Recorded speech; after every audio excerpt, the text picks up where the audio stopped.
We're going to read verse 17, and I'm just going to go verse by verse, all right? Until we're done. We're going to get out of here early. First thing I want to notice,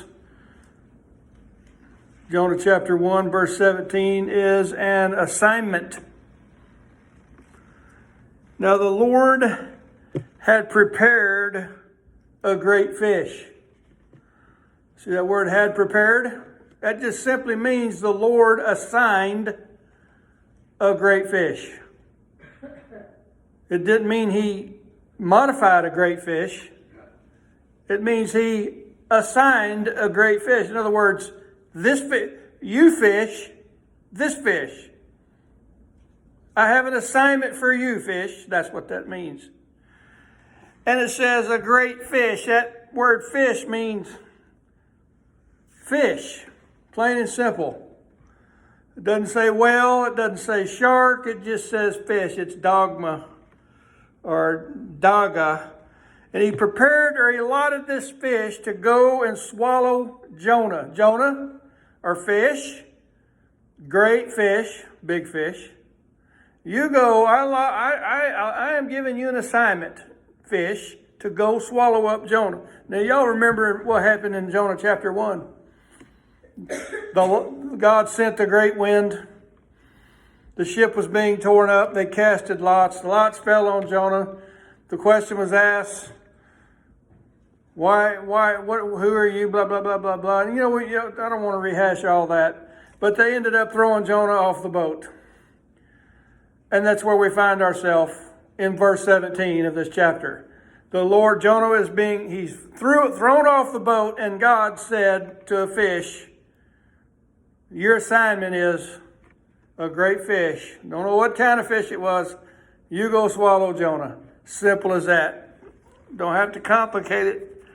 And Jonah was in the belly or in the bowels of the fish 3 days and 3 nights.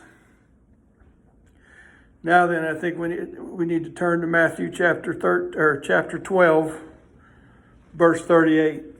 You remember, I've said it many a times that how the Old Testament is a commentary to the New Testament, and the New Testament is also a commentary to the Old Testament. So I think we ought to just go read what the New Testament says about this situation. Matthew chapter 12, verse 38 says, then certain of the scribes and Pharisees answered, saying, Master, we would see a sign from thee. But he answered and said unto them, an evil and adulterous generation seeketh after a sign, and there shall no sign be given it, but the sign of the prophet Jonahs. That's our guy, Jonah. That's who we're talking about.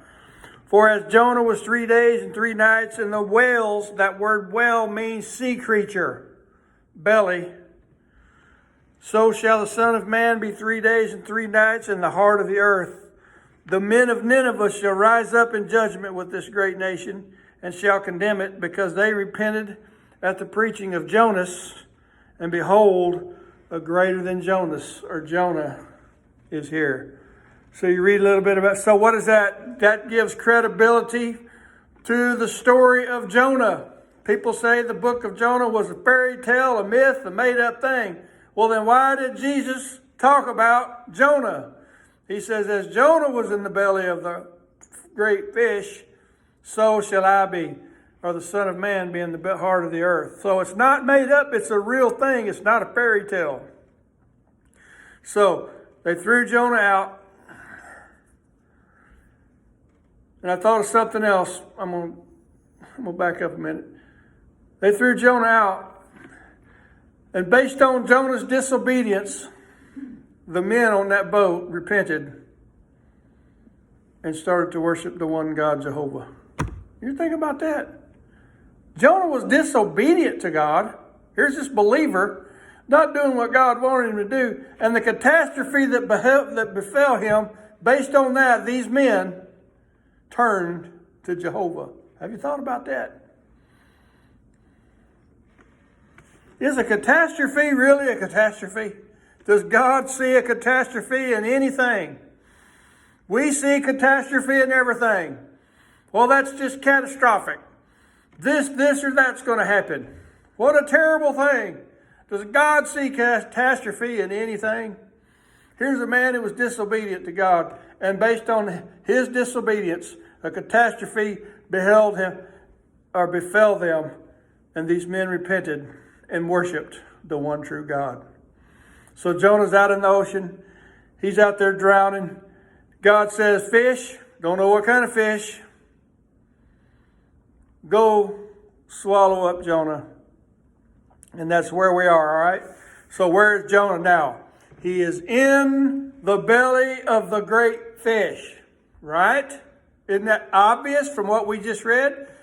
Based on verse 17 of chapter 1, Jonah is swallowed up inside the belly of a great fish of some sort. I don't know what kind. And that's very important that I'm pointing that out, because I want to make a point here. I think it needs to be made in the book of Jonah that you never hear. You hear people say God's going to send a fish to swallow you up, like in punishment. Huh? No, this great fish was not Jonah's punishment. It was Jonah's deliverance. And you see that very clear from the next few verses. So I hope by the time we're done with this, you'll at least get that picture.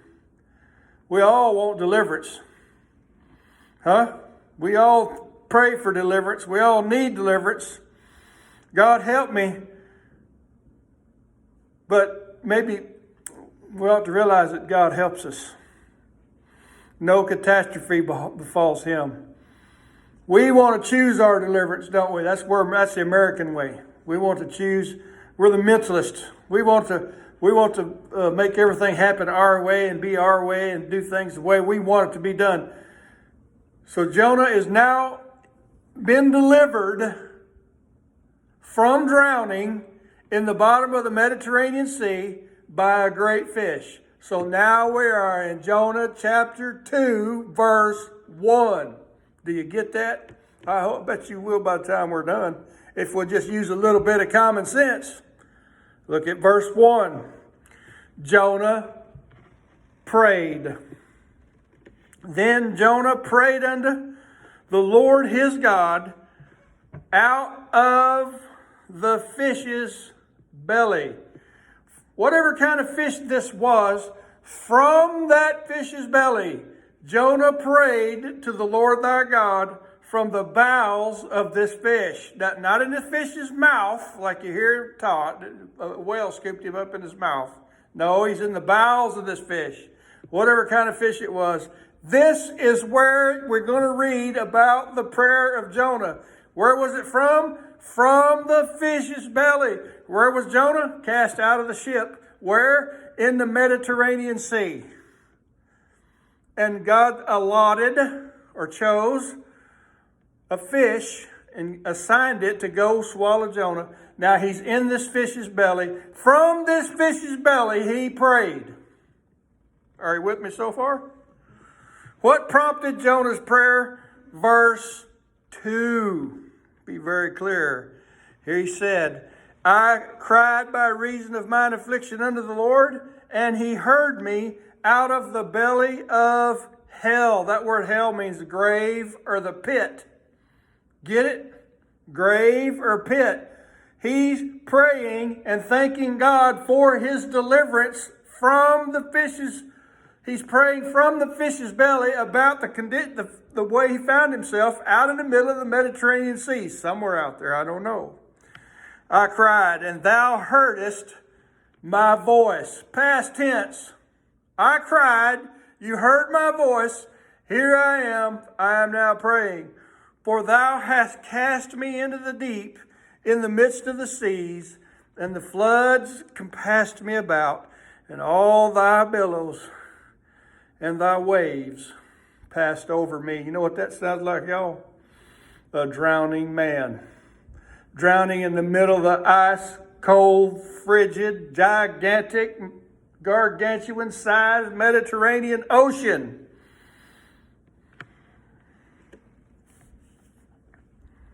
And then Jonah, while he was drowning, looked to the right place. Look at verse 4. While he was, what do we just say? The waves compassed me, the sea, the billows compassed me. And then I said, I am cast out of thy sight. Yet will I look again toward thy holy temple. He was out in the ocean drowning. The fish came along, or he prayed to the Lord. He looked towards the temple. God delivered him through a fish. And now the drowning man, he was delivered. The waters compassed me about. That means they surrounded the waters, not the gut of this fish. The waters compassed me about, even to the soul. The depth, the deep closed me around about. The weeds, that would be seaweeds,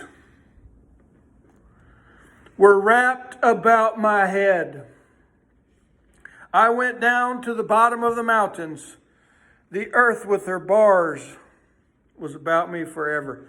I went down to the bottom of the mountains. What does that mean? When you're out on the ocean, out on the lake, out on the water, out on the river, and you look out there, what do you see? Mountains. You know what you see?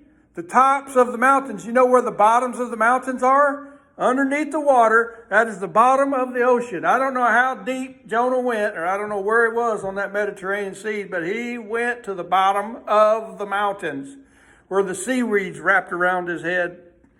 The Bible says, the earth with their bars. That would be prison bars. You know what that means?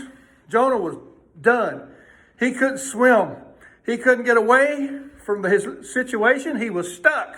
He was drowning. He was in the bottom of the ocean. They say once you go so deep, your body tries to float. And then you get to a certain depth, and then the depth sucks you down.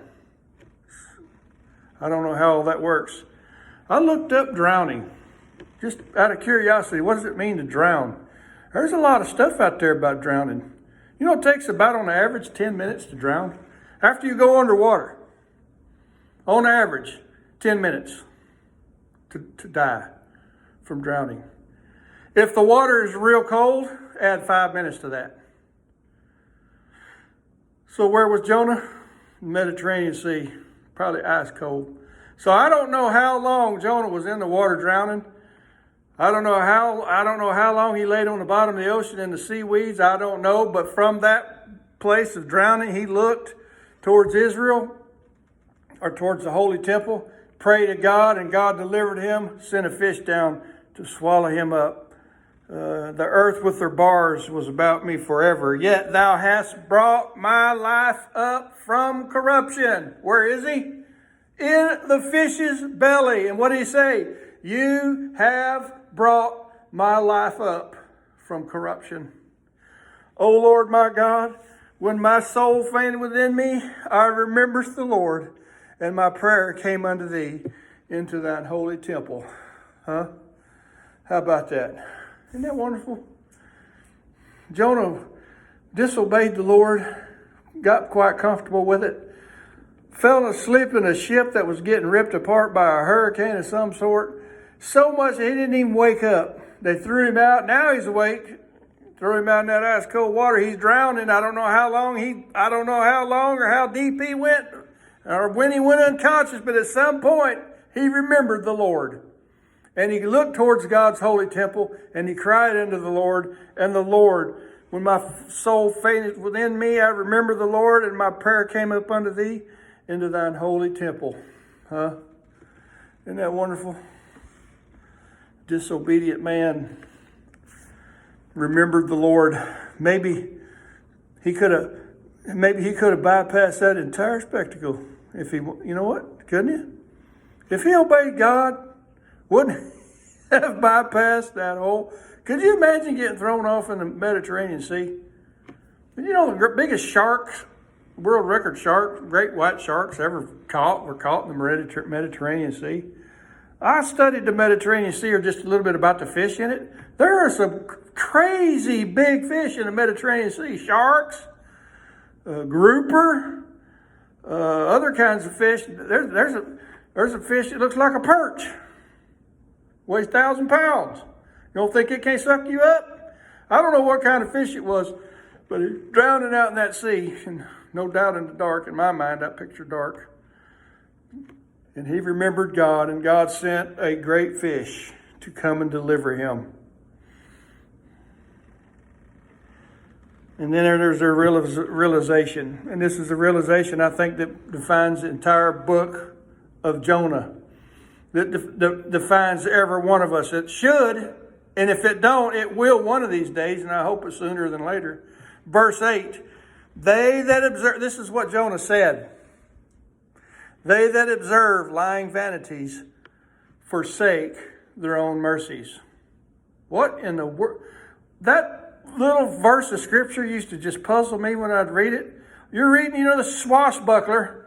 All of a sudden you come to this verse right here. They that observe lying vanities forsake their own mercies. What in the world does that mean? He's talking about himself. Where was he? He got on a ship bound for Tarshish, completely on the other side of the Mediterranean Sea, just before you go out into the Atlantic Ocean, before you get to America. That's where he was going. Why was he going to Tarshish? You know what came from Tarshish? The great ships loaded with gold and silver. And when they dropped off their gold and silver, they went right back. Tarshish was a cool, wonderful, awesome place. He no doubt in his mind thought, I'm going to Tarshish. I think he probably always wanted to go to Tarshish. And that above all else, God said, go to Nineveh. He said, no, I'm going to Tarshish. Why he went to Tarshish, you can only guess. But he says here, they that observe lying vanities forsake their own mercy. Maybe he was observing a lying vanity. Where was he going? Could be. He was observing a lie. Maybe he realized that what he was set out to do was nothing but a lie. And people that forsake, that seek lying vanities, forsake their own mercy. Is that the conclusion he came up with? And then I wrote, thankfulness is next to godliness. You ever heard that? Cleanliness is next to godliness? It ain't. Let me tell you what it is, though. Thankfulness. Look what he said. But I will sacrifice unto thee, O God. Where is he? He's still in the fish's belly. I will sanctify thee with the voice of what? Thanksgiving. I will pay that thou hast vowed. Salvation is of the Lord. Come to a lot of conclusions while he was in this fish's belly. Am I right? And then we're going to learn, or not learn, but we see that the Lord speaks. And what do I always say? The Lord always has the last word, does he not? We're going to see, we're going to have two more messages from Jonah, and we're going to see that very clearly. And the Lord spake unto the fish, and it vomited out, or spewed out, let's see what it means, Jonah upon the dry land. So Jonah, this review, was drowning in the bottom of the Mediterranean Sea. Could only guess how deep he went or where they were when that even happened. But the Bible says he went down, he in his mind went down to the bottoms of the mountains. The seaweeds was wrapped around his head. The earth with her bars. He was a done man. What a way to end your life. I'm sure he thought in his mind he was done in life. You know, considering the situation he found himself in. But while he was down there, the Lord sent a fish to rescue him. And while he was being rescued by this fish, he took the time to thank God. He took the time to remember why he was there. He took the time to understand that people, when we forsake lying or observe lying vanities, we're forsaking our own mercy. He was grateful to God for the deliverance of the fish. And then God says, all right, spit Jonah out. So Jonah left the coast of Israel. And in my mind, somewhere out there, probably a 3-day fish journey. It's my mind. I don't know. Somewhere I took that fish 3 days to get Jonah back to the shore, spit him out on the bank, just like God said. So God had something for Jonah to do, and God was going to make sure that Jonah did it. And Jonah realized that God had something for him to do, and Jonah realized that he should have done it. And Jonah realized the things that he thought he wanted to do were nowhere near as wonderful and graceful as the thing that God had for him to do. Now, Jonah ain't repented 100% yet. He's still going to have a little trouble. We're going to see that in the next few weeks, Lord willing. But here's what I'm going to say about this message. Ask for God's deliverance. Wait for God's deliverance. And when you see God's deliverance, be thankful for it.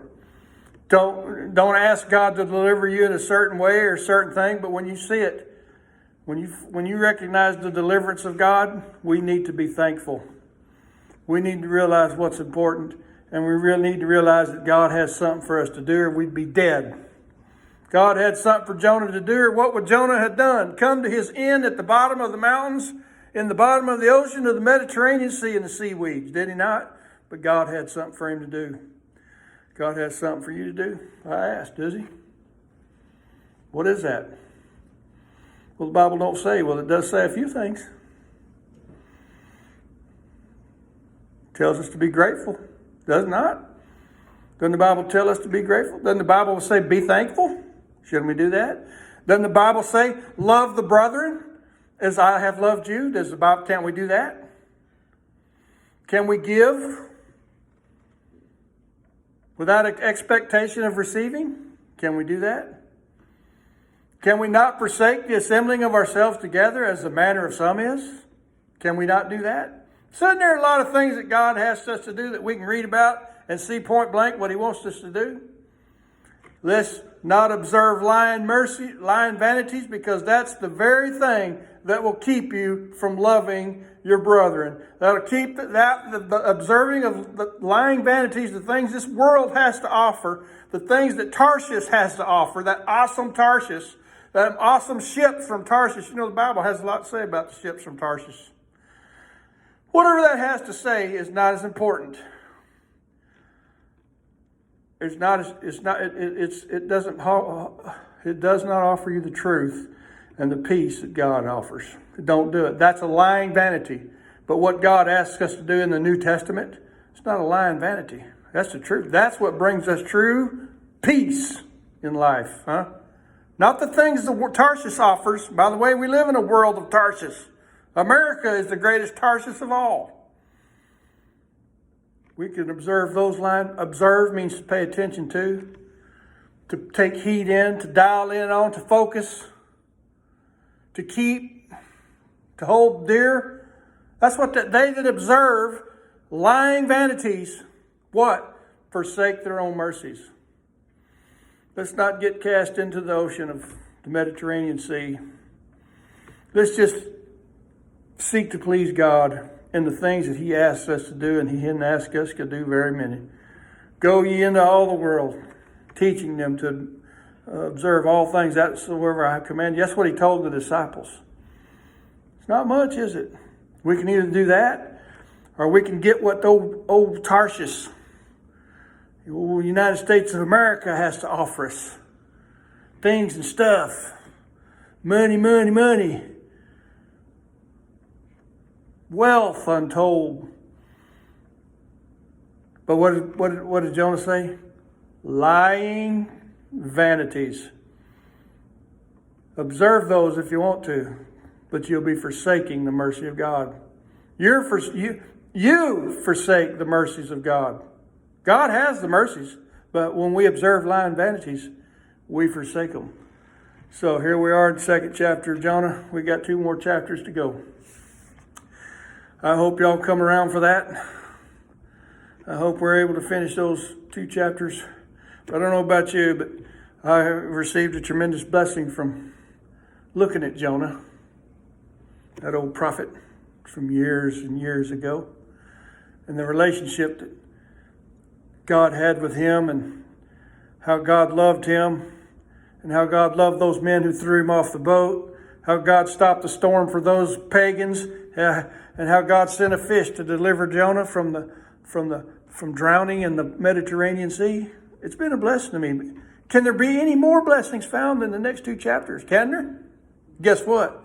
I bet there can. You'll have to come back for that. Let's all stand.